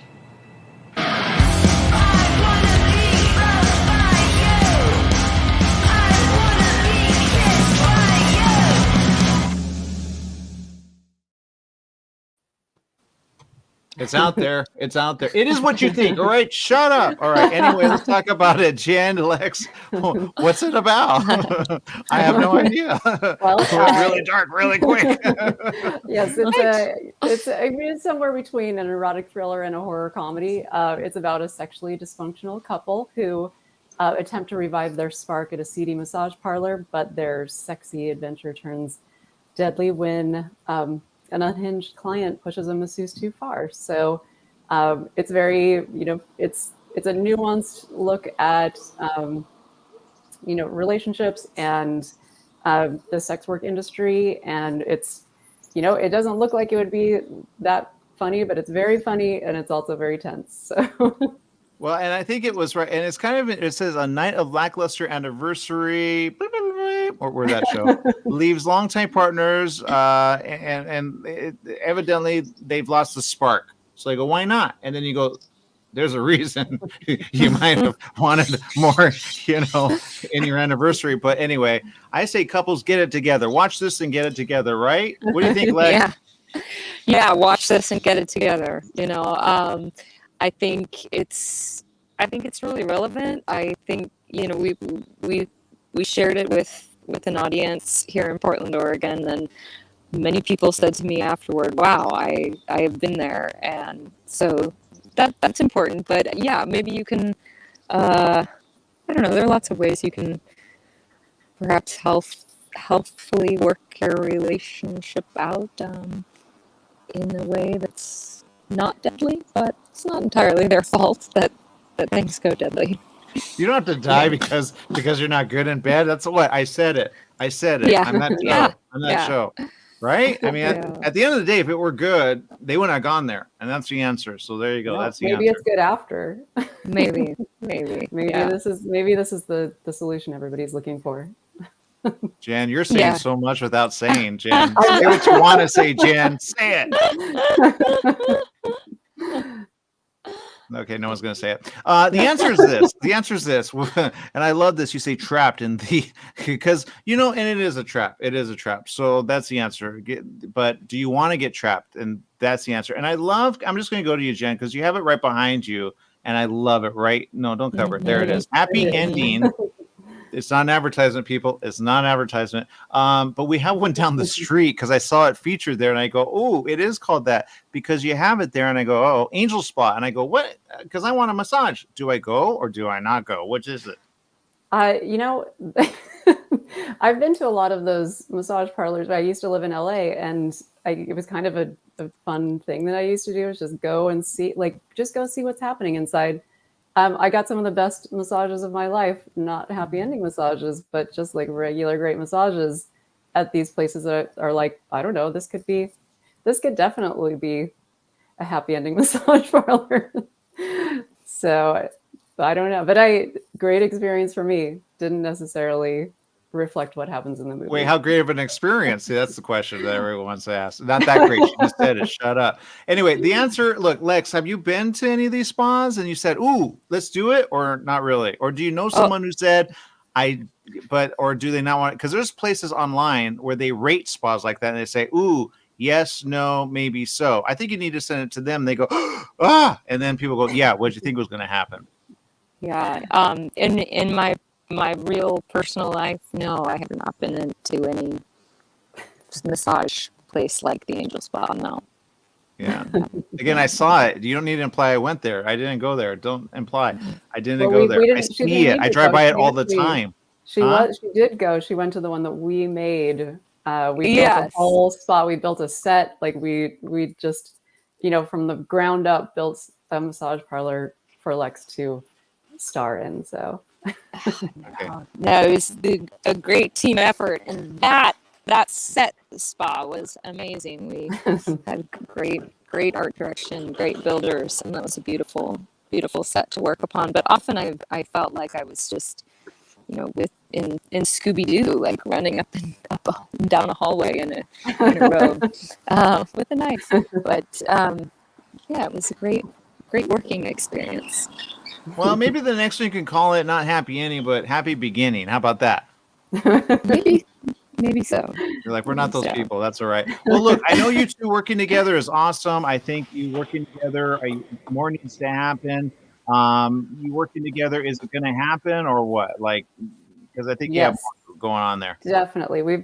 I would love to work with Lex again. This was my first feature directing, and Lex just made it so easy. She just embodied the character completely. The second I watched her audition tape, I knew that she was the one that I wanted to play the lead female, Bryn, and she was just the only one for me. So, and she did not disappoint. Yeah, and I'm not gonna lie, Lex, with you, like I didn't know you were, I was looking at it, I go, oh, that's interesting, and I go, wait, which, and because and maybe you have your hair the same, I don't know, I saw the trailer just barely, you saw it, but what was that like when she goes, yes, I want you for this, and you go, all right, I'm in, or did you go, happy endings, what is that, or did you already know? Everybody's asking. My mom does not know. Don't let my mom know. She had a stroke. She goes, I had a seizure. I go, it was one of those. She could have another one. Yeah. I received sides from Jen for the audition, and I knew from the sides it was a fight scene with Ezra, my partner in the film, and it was like a play. The writing was that good. It was really rich, really layered, and I just felt, wow, this is something I would love to do, and wanted to be sure that when I sent in my tape, it was on. So it was a gift. Happy ending. It Jen. was on. Yeah. It was on all the way It through. was a gift for me. Not sure who survived, but it's okay. All right, you two. Thank you so very much. Keep it going. We'll see you at LA Live. And remember, big screen. Just remember that. Take lots of pictures, okay? Okay. All right. Awesome. We'll see you Thanks, there. Aaron. Okay. Thanks. See you at LaFemme. Bye. Bye. Bye.